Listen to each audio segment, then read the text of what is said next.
सत्संगत जी, प्यार से कहना धन निरंकार जी, नरेला और आसपास के सभी महापुरुष आज जो पहुँच के सत्संग में ये आनंद भय शब्द जो संतों के सुने और वो भाव हरेक के कि ये परमात्मा को जानने का सुनहरा अवसर इस जीवन को जीते जिए एक मिल सकता है। और सिर्फ ये परमात्मा को जानने का उद्देश्य ही एक परम उद्देश्य इस जीवन का, कैसे एक परमात्मा को जानकर इसको प्यार करके इसके एहसास में रहकर ही फिर वाकई ही मनुष्य जीवन एक सफल जीवन माना जाएगा। वरना तो एक इंसान के चरित्र की जहाँ बात आती है वहाँ उसी इंसान को एक कर्मों के ऊपर आधारित फरिश्ता भी कहा जाता है और दानव भी कहा जाता है। तो एक शरीर एक आकार तो एक जैसा ही, फिर एक तहसीर इतनी अलग, और वो किस चीज़ पर निर्भर करती है। तो युगों युगों से ही संतों ने संतमति दी है, ये समझाया है कि जो जीते जी इस परमात्मा को प्राप्त कर गए, इस परमात्मा के रंग में रंग गए, वो फिर एक वाकई ही इंसान है, वो वाकई ही फरिश्ते हैं और एक दिखावा मात्र नहीं जीवन में फिर उनके, सिर्फ दिल से एक दया काइंडनेस, एक मन इतना विशाल कि हर एक को अपनाता चला जा रहा है।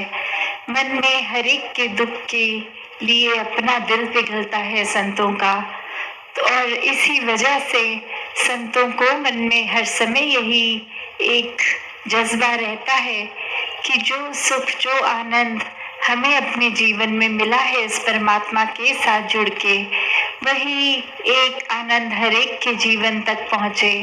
हर किसी के जीवन में यही रूहानियत आ जाए, और रूहानियत आते ही ये इंसान इंसान ही बन जाता है, एक मुकम्मल इंसान पूरी तरह से। फिर एक वही भाव कि ये ब्रह्म ज्ञान द्वारा जीवन जहाँ हमारा इतना महक उठा है, ये हर समय रहने वाली खुशबू, और वही हर एक को मिलती चली जाए।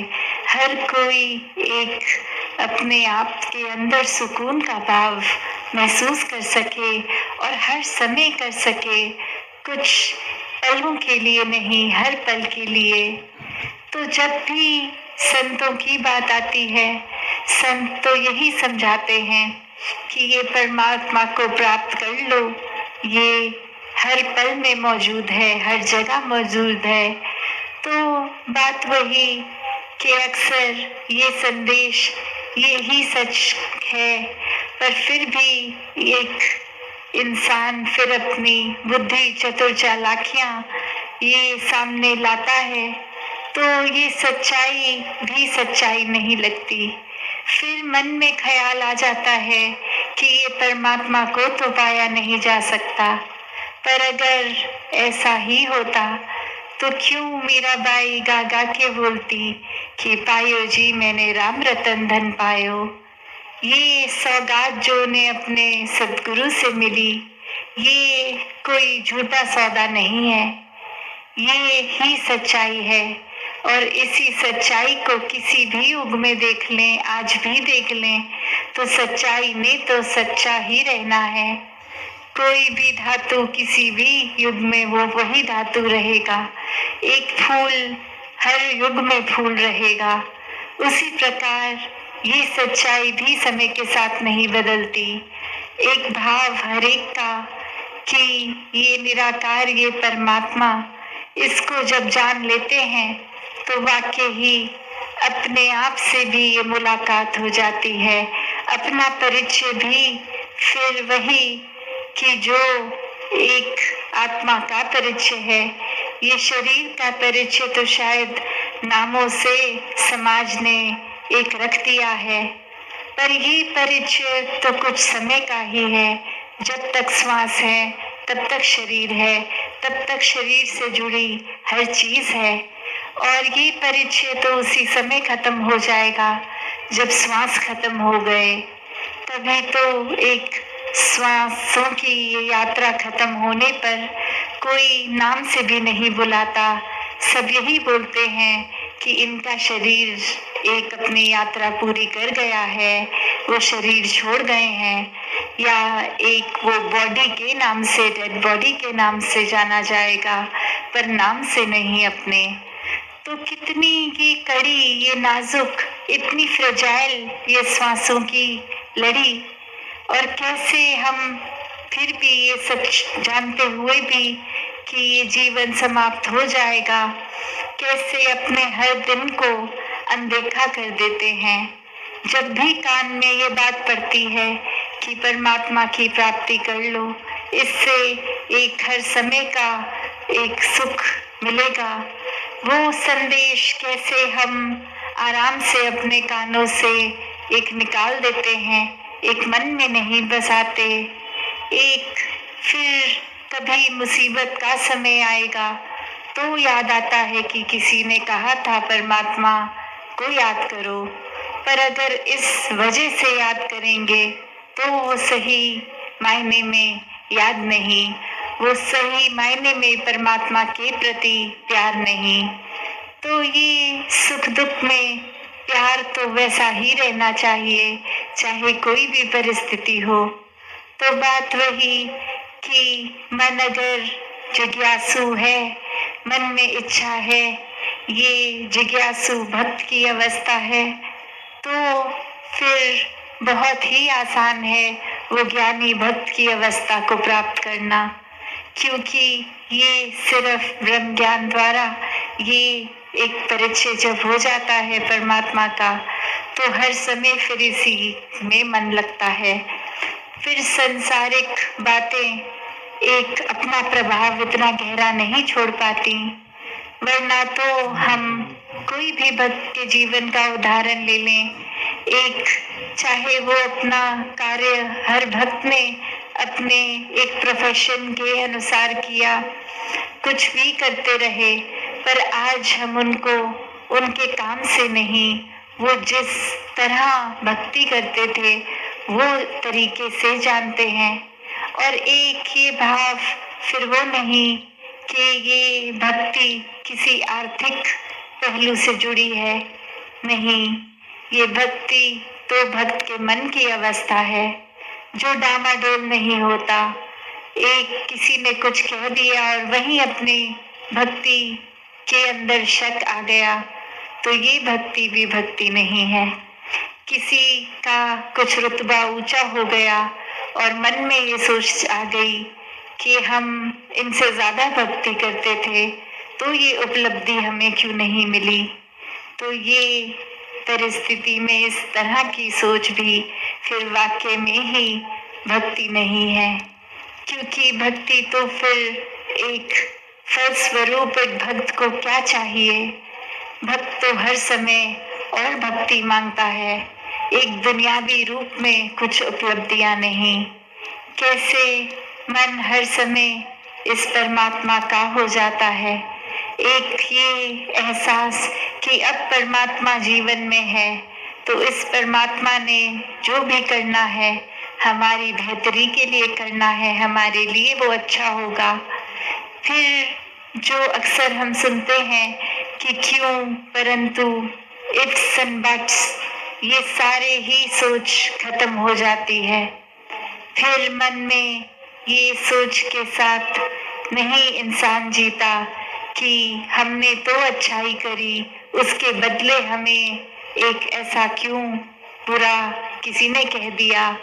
नहीं, वो अच्छाई किसी को कुछ दिखाने के लिए अच्छाई करी नहीं गई थी, वो अच्छाई इसलिए करी गई क्योंकि एक मन में अच्छाई है, और ये अच्छाई की उपज स्वयं ये परमात्मा ही है।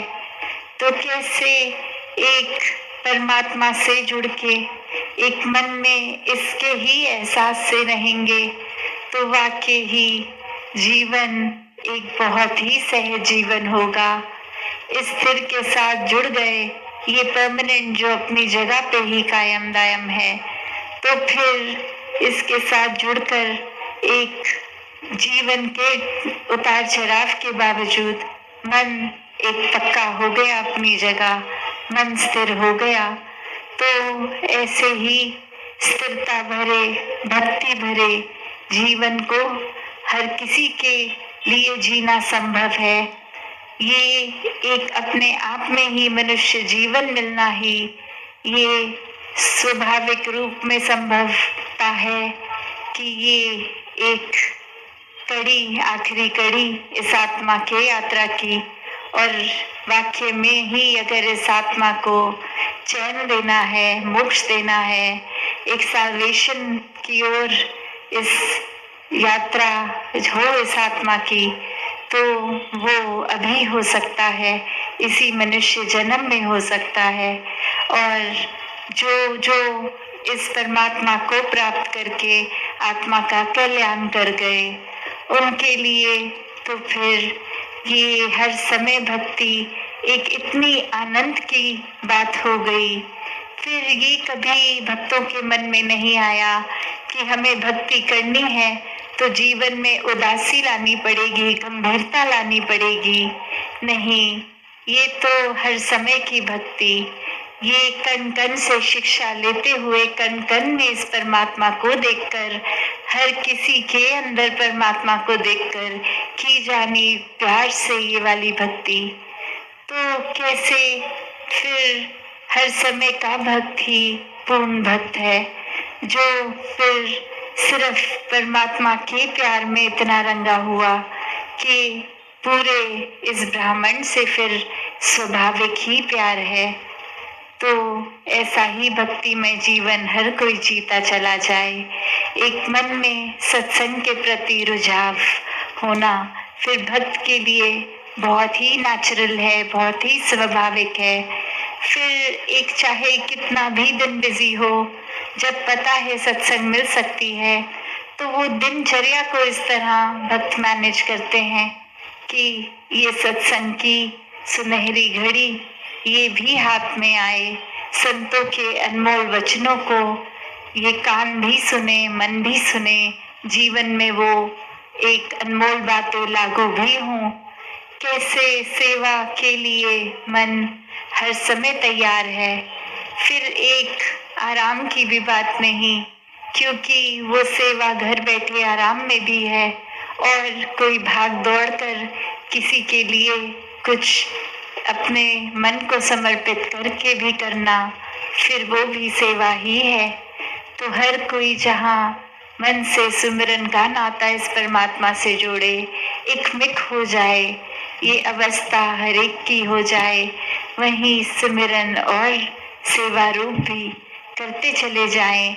इस संसार में आए हैं तो मानवता के लिए भी वरदान बने। ये संसार जिस तरह हमें मिला है, जब हमारे श्वास खत्म हो, हम इतनी पॉजिटिव कंट्रीब्यूशन इस संसार में करके जाएं कि जिस तरह मिला उससे बेहतर छोड़ के जाएं। तो हर कोई जहाँ ये कर सकता है, हर किसी के जीवन में एक वाकई ही असली भक्त बनने की पूरी क्षमता है, तो उस तरह का ही जीवन जिया जाए। ये दुनिया भी अपनी किसी भी जिम्मेवारी से भागकर नहीं, दुनिया में समाज में रह के, घर में रहकर इस तरह भक्ति करनी है कि वो कार्य भी हो जाए और मन परमात्मा में एक जुड़ा रहे, हर किसी के प्रति आदर सत्कार प्यार हो। तो पहले प्यार खुद बनना है, फिर प्यार मन में ही होगा, जो प्यार आगे से आगे बांटते जाना है। तो इसी तरह हर कोई अपना जीवन जीता चला जाए। साथ संगत जी, धन निरंकार जी।